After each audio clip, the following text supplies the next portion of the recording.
Hey everyone, happy Friday. It is Mrs. Nasers with a tired Emmy here behind me. And we are going to read Chapter 10 from Charlotte's Web by E.B. White. Thank you, Scholastic, for giving me permission to read your book during this time. Are you going to sit nice? No, you're going to sit like that? Okay. Chapter 10, An Explosion. Day after day, the spider waited, head down, for an idea to come to her. Hour by hour, she sat motionless, deep in thought. Having promised Wilbur that she would save his life, she was determined to keep her promise. Charlotte was naturally patient. She knew from experience that if she waited long enough, a fly would come to her web, and she felt sure that if she thought long enough about Wilbur's problem, an idea would come to her mind.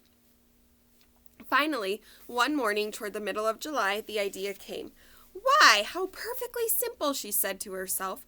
The way to save Wilbur's life is to play a trick on Zuckerman. If I can fool a bug, thought Charlotte, I can surely fool a man. People are not as smart as bugs. Wilbur walked into his yard just at that moment. What are you thinking about, Charlotte? He asked. I was just thinking, said the spider, that people are very gullible. What does gullible mean? Easy to fool, said Charlotte. That's a mercy, replied Wilbur, and he lay down in the shade of his fence and went fast asleep. The spider, however, stayed wide awake, gazing affectionately at him, and making plans for his future. Summer was half gone. She knew she didn't have much time. That morning, just as Wilbur fell asleep, Avery Arable wandered into the Zuckerman's front yard, followed by Fern. Avery carried a live frog in his hand. Fern had a crown of daisies in her hair. The children ran for the kitchen. Just in time for a piece of blueberry pie, said Mrs. Zuckerman. Look at my frog, said Avery, placing the frog on the drain board and holding out his hand for pie. Take that thing out of here, said Mrs. Zuckerman. He's hot, said Fern. He's almost dead, that frog. He is not, said Avery. He lets me scratch him between the eyes. The frog jumped and landed in Mrs. Zuckerman's dishpan full of soapy water. You're getting your pie on you, said Fern. Can I look for eggs in the hen house, Aunt Edith? Run outdoors, both of you, and don't bother the hens. It's getting all over everything, shouted Fern. His pie is all over his front. Come on, frog, cried Avery. He scooped up the frog, and the frog kicked, splashing soapy water onto the blueberry pie. Another crisis, groaned Fern. Let's swing in this swing, said Avery. The children ran to the barn. Mr. Zuckerman had the best swing in the county. It was a single, long piece of heavy rope tied to the beam over the north doorway. At the bottom end of the rope was a fat knot to sit on. It was arranged so that you could swing without being pushed. You climbed a ladder to the hayloft. Then, holding the rope, you stood at the edge and looked down, and were scared and dizzy. Then, you straddled the knot so that it acted as a seat. Then you got up all your nerve, took a deep breath, and jumped. For a second, you seemed to be falling to the barn floor, far below. But then suddenly the rope would begin to catch you, and you would sail through the barn door going a mile a minute, with the wind whistling in your eyes and your ears and your hair. Then you would zoom upward into the sky and look up at the clouds, and the rope would twist you and would twist and turn with the rope.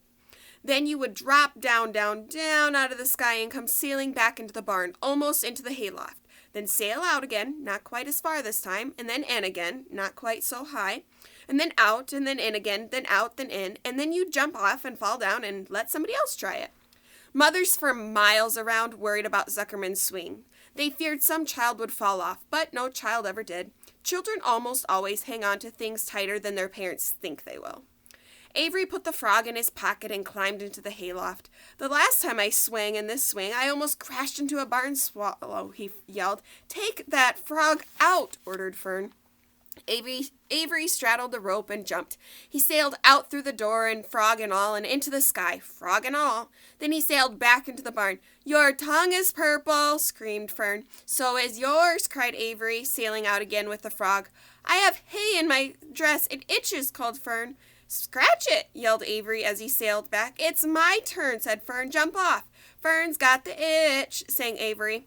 When she jumped off, he threw the swing to his sister. She shut her eyes tight and jumped. She felt the dizzy drop, then the supporting lift of the swing. When she opened her eyes, she was looking up into the blue sky and was about to fly back through the door.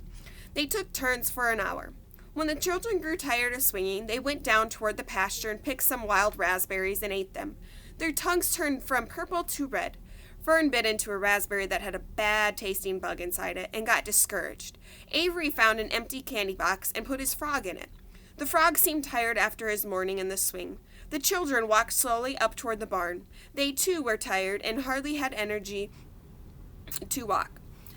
"Let's build a tree house," suggested Avery. "I want to live in a tree with my frog." "I'm going to visit Wilbur," Fern announced. They climbed the fence into the lane and walked lazily toward the pig pen. Wilbur heard them coming and got up. Avery noticed a spider web, and coming closer, he saw Charlotte.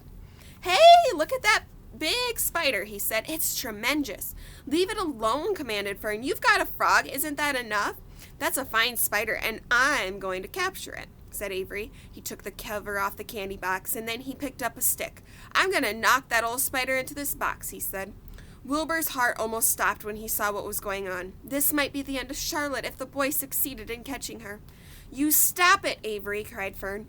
Avery put one leg over the fence of the pig pen. He was just about to raise his stick to hit Charlotte when he lost his balance. He swayed and toppled and landed on the edge of Wilbur's trough. The trough tipped up and then came down with a slap. The goose egg was right underneath. There was a dull explosion as the egg broke, and then a horrible smell. Fern screamed. Avery jumped to his feet. The air was filled with the terrible gases and smells from the rotten egg. Templeton, who had been resting in his home, scuttled away into the barn. "Good night!" screamed Avery. "Good night! What a stink! Let's get out of here!" Fern was crying. She held her nose and ran toward the house. Avery ran after her, holding his nose. Charlotte felt greatly relieved to see him go. It had been a narrow escape. Later on that morning, the animals came up from the pasture, the sheep, the lambs, the gander, the goose, and the 7 goslings. There were many complaints about the awful smell, and Wilbur had to tell the story over and over again of how the irritable boy tried to capture Charlotte and how the smell of the broken egg drove him away just in time. "It was that rotten goose egg that saved Charlotte's life," said Wilbur. The goose was proud of her share in the adventure. "I'm delighted that the egg never hatched," she gabbled. Templeton, of course, was miserable over the loss of his beloved egg, but he couldn't resist boasting. "It pays to save things, huh?" he said in his surly voice. "A rat never knows when something is going to come in handy. I never throw anything away." "Well," said one of the lambs, "this whole business is all well and good for Charlotte, but what about the rest of us? The smell is unbearable. Who wants to live in a barn that is perfumed with rotten egg?" "Don't worry, you'll get used to it," said Templeton. He sat up and pulled wisely at his long whiskers and then crept away to pay a visit to the dump. When Lurvy showed up at lunchtime carrying a pail of food for Wilbur, he stopped for a few paces from the pig pen. He sniffed the air and made a face. "What in thunder?" he said, setting the pail down. He picked up the stick that Avery had dropped and pried the trough up. "Rats," he said. "Phew, I might have known a rat would make a nest under this trough. How I hate a rat." And Lurvy dragged Wilbur's trough across the yard and kicked some dirt into the rat's nest, bearing the broken egg and all, Templeton's other possessions. Then he picked up the pail. Wilbur stood in the trough, drooling with hunger. Lurvy poured. The slops ran creamily down around the pig's eyes and ears. Wilbur grunted. He gulped and sucked and gulped, making swishing and swooshing noises, anxious to get everything at once. It was a delicious meal. Skim milk, wheat middlings, leftover pancakes, half a donut, the rind of a summer squash, 2 pieces of stale toast, a third of a ginger snap, a fish tail, 1 orange peel, several noodles, and a noodle soup, the scum off of a cup of cocoa, an ancient jelly roll, a strip of paper from the lining of the garbage pail, and a spoonful of raspberry jello.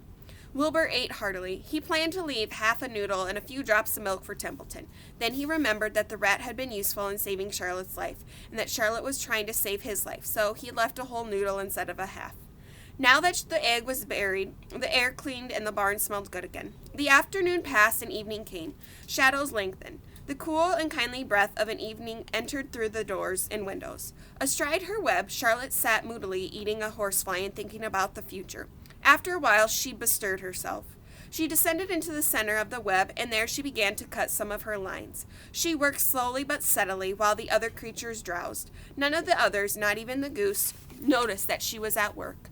Deep in his soft bed, Wilbur snoozed. Over in their favorite corner, the goslings whistled a night song. Charlotte tore quite a section out of her web, leaving an open space in the middle. Then she started weaving something to take the place of the threads she had removed. When Templeton got back from the dump around midnight, the spider was still at work.